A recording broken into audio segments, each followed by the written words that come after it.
ఈరోజు మనం చెప్పుకునే కథ పేరు లంకె బిందెలు. ఒక ఊళ్ళో రామయ్య అనే కట్టెలు కొట్టేవాడు ఉండేవాడు. అతడు రోజు ఊరి బయట ఉన్న అడవికి వెళ్లి కట్టెలు కొట్టి ఊళ్ళోకి తెచ్చి వాటిని నమ్ముకుని ఆ వచ్చిన దానితో తన కుటుంబాన్ని పోషించేవాడు. ఆ విధంగా రామయ్య సంసారము ఉన్నంతలో ఏ చీకు చింత లేకుండా జీవిస్తూ ఉండేది. ఒకనాడు రామయ్య కట్టెలు కొట్టడానికి అడవిలో అంతకు ముందు ఎప్పుడూ వెళ్ళని ఒక మూలకు పోయాడు. ఆ మూల ఒక చోట ఒక పెద్ద చెట్టు కనిపించింది. దాని కొమ్మలు నరకాలని రామయ్య ఆ చెట్టు ఎక్కాడు. అప్పుడు ఆ చెట్టులోంచి నన్ను ఎందుకు కొడతావు, కావాలంటే నీకు లంకె బిందెలు ఇస్తాను, తీసుకుపో అన్న మాటలు వినిపించాయి. ఆ మాటలు విని రామయ్య ఆశ్చర్యంతో గొడ్డలు దించి ఏవీ లంకె బిందెలని అడిగాడు ధైర్యంగా. నా మొదట్లో ఒక మూర మేర తవ్వి చూడు అన్న పలుకులు ఆ చెట్టులోంచి వినబడ్డాయి. చూస్తే ఏమైపోతుందిలే అనుకుని రామయ్య గబగబా చెట్టు దిగి దాని మొదట్లో చకచకా 3 లోతు తవ్వాడు. ఆశ్చర్యంగా అప్పుడు ఆ గోతిలో 2 లంకె బిందెలు కనిపించాయి. వాటిలో బంగారు నాణాలు తలతలా మెరుస్తూ ఉన్నాయి. అయితే ఆ నాణాలు ఒక బిందె నిండుగా ఉన్నాయి, రెండో బిందెలో మాత్రం 3 వరకే ఉన్నాయి. ఆ బిందె కూడా బంగారు నాణాలతో నింపాకనే వాటిని వాడుకోవాలి సుమా అని వినిపించింది మళ్ళీ ఆ చెట్టులోంచి. అలాగేనని రామయ్య ఆ లంకె బిందెలను జాగ్రత్తగా భుజానికి ఎత్తుకుని అడ్డదారుల్లో పడి చాటుమాటుగా ఎలాగో ఎవరికంటా పడకుండా తన ఇల్లు చేరుకున్నాడు. ఇంట్లో ఒక మారుమూల రహస్య స్థలంలో వాటిని జాగ్రత్తగా దాచాడు. ఎలాగోలా వెలితిగా ఉన్న బిందెని బంగారు నాణములతో పూర్తిగా నింపి 2 బిందుల్లో ఉన్న బంగారాన్ని తన సొంతం చేసుకుని ఆ ఊరి ధనవంతులలో ఒకటిగా చలామణి అవుదామనుకున్నాడు. ఆ రోజే రామయ్య తన భార్యాబిడ్డల ఒంటి మీద ఉన్న నగలన్నీ ఒలుచుకుపోయి ఊళ్ళో అమ్మివేసి బంగారు నాణాలుగా మార్చుకుని వచ్చాడు. ఆ నాణాలన్నింటినీ లంకె బిందులో వెలితిగా ఉన్న దానిలో పోశాడు. అన్ని నాణాలు పోసినా ఆ బిందె ఇంకొంచెం వెలితిగానే కనపడింది. మర్నాడు రామయ్య ఇంట్లో ఉన్న వస్తువులలో నిత్యావసరమైనవి మాత్రం ఉంచి మిగతా వాటినన్నింటినీ తెగనమ్మివేశాడు. వచ్చిన పైకాన్ని బంగారు నాణాలుగా మార్చి వాటిని అన్నింటినీ తెచ్చి వెలితిగా ఉన్న లంకె బిందెలో వేశాడు.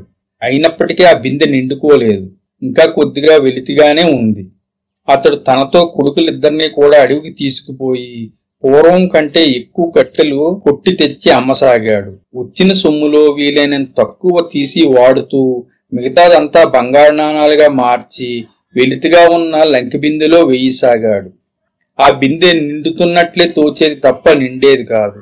ఆ వెలితి కాస్త పూర్తి చేయాలని రామయ్య తిండి తగ్గించాడు, పని ఎక్కువ చేశాడు. పగలు అడవికి వెళ్లి పుల్లలు కొట్టడంతో పాటు రాత్రులు ఊళ్ళో కాయ కష్టం చేసి కూడా చేతనైనంత సంపాదించటం మొదలుపెట్టాడు. ఆ డబ్బంతా కూడా బంగారు నాణాలుగా మార్చి వాటిని వెలితిగా ఉన్న లంకె బిందెలో వేస్తూ వచ్చాడు. ఇన్ని నాణాలు పోసినా ఆ బిందె నిండలేదు గాని రాను రాను రామయ్య భార్యాబిడ్డలు కడుపు నిండా తిండి కూడా లేక బాధపడసాగారు. రామయ్య కూడా పనికి తగ్గ నిద్రాహారాలు లేక ఎముకల గూడులా తయారయ్యాడు. ఇక ఏ పని చెయ్యలేనంత నీరస స్థితిలోకి దిగజారిపోయాడు. ఆ విధంగా ఇల్లు వాళ్ళ ఒళ్ళు గుల్లయ్యే గాని ఆ బిందె నిండనే లేదు. ఒకనాడు యథాపూర్వకంగా రామయ్య కొడుకులను వెంట పెట్టుకుని అడవిలోకి కట్టెలు కొట్టడానికి బయలుదేరాడు. అడవి నుంచి ఒక మునీశ్వరుడు ఊళ్ళోకి వస్తూ వాళ్ళకి ఎదురుపడ్డాడు. ప్రాణాలు కళ్ళల్లో ఉంచుకుని గొడ్డలి భుజాన్ని వేసుకుని తూలుతూ నడుస్తున్న రామయ్యను చూచి ఆ మునీశ్వరుడు జాలిపడి అతని కొడుకులతో, అబ్బాయిలు, ఇంత బలహీనంగా ఉన్న మీ తండ్రిని కూడా కట్టెలు కొట్టడానికి తీసుకువెళ్తున్నారేమిటి పాపం అన్నాడు మందలింపుగా. అది ఏమీ లేదు స్వామి అని రామయ్య ఏదో చెప్పబోయాడు. కొడుకులు ఇక ఉండబట్టలేక తమ తండ్రి తెచ్చిన లంకె బిందెల గురించి ఆ మునీశ్వరుడికి చెప్పేశారు. ఆ సంగతి వినగానే మునీశ్వరుడు ముక్కున వేలు వేసుకుని, అరెరే, ఆ చెట్టు మీద దురాశా పిచాచం ఉంటున్నది, ఆ చెట్టు నరికి తనకు చోటు లేకుండా చేస్తాడేమోనని ఆ పిశాచమే మీ తండ్రిని ఈ విధంగా తన వలలో వేసుకున్నట్లుంది.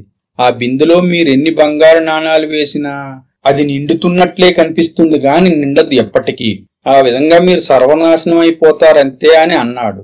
వెంటనే రామయ్య కొడుకులు భయాందోళనలతో మునీశ్వరుడి పాదాల మీద పడ్డారు. స్వామి, మా తండ్రి తెలియక దురాశా పిచాచం ఉచ్చులో చిక్కుకున్నాడు. అన్నీ తెలిసిన వాళ్ళు మీరు దయచేసి మాకు విముక్తి మార్గం సెలవివ్వండి అని ప్రాధేయపడ్డారు. అదేమంత గొప్ప విషయం కాదు, తిన్నగా చెట్టు దగ్గరికి వెళ్ళండి. నువ్విచ్చిన లంకి బిందెలు మాకేం అక్కర్లేదు, వాటిని నువ్వే ఉంచుకో అని అరిచి చెప్పండి చాలు అని సలహా ఇచ్చి వెళ్లిపోయాడు ఆయన. అదంతా విన్న రామయ్యకి ఒక పట్టాన్ని లంకి బిందెలను వదులుకోవటానికి మనస్కరించలేదు. కాని కొడుకులు సర్వనాశనం అయిపోతామని నచ్చజెప్పాక మెల్లగా అడవిలోకి వెళ్ళాడు. అంతకుముందు తనకు లంకె బిందెలు లభించిన పెద్ద చెట్టు దగ్గరికి వెళ్లి నిలబడి, నువ్విచ్చిన లంకె బిందెలు మాకేం అవసరం లేదు, వాటిని నువ్వే తీసుకో అని బిగ్గరగా అరిచాడు. ఉన్నట్టుండి ఆ చెట్టులోంచి వికటంగా ఒక నవ్వు వినిపించింది. తర్వాత అలాగే అన్న మాట వినబడింది. అమ్మయ్య అనుకుని తేలికపడ్డారు రామయ్య కొడుకులు. వాళ్ళు తిరిగి ఇంటికి వచ్చి చూచేసరికి లంకె బిందెలు కనిపించలేదు. రాత్రింబావుళ్ళు చెమటోర్చి కష్టపడి తెచ్చి వాటిలో పోసిన సొమ్మంతా కూడా వాటితో పాటే మాయమైపోయింది. అయితే తన తప్పు తెలుసుకున్న రామయ్య అప్పటి నుంచి ఇది వరకు బిందె వెలితిని నింపటానికి పడ్డ అధిక శ్రమను కొనసాగిస్తూ బాగా ధనమును సంపాదించి ఆ ఊరి ధనవంతులలో ఒకటిగా కావటానికి ప్రయత్నించి సఫలమయ్యాడు. దానితో రామయ్య భార్యాబిడ్డలు రామయ్య ఎంతో సంతోషించి హాయిగా జీవనం సాగించారు. Please like, share and subscribe. మరి ఒక మంచి కథతో కలుద్దాం.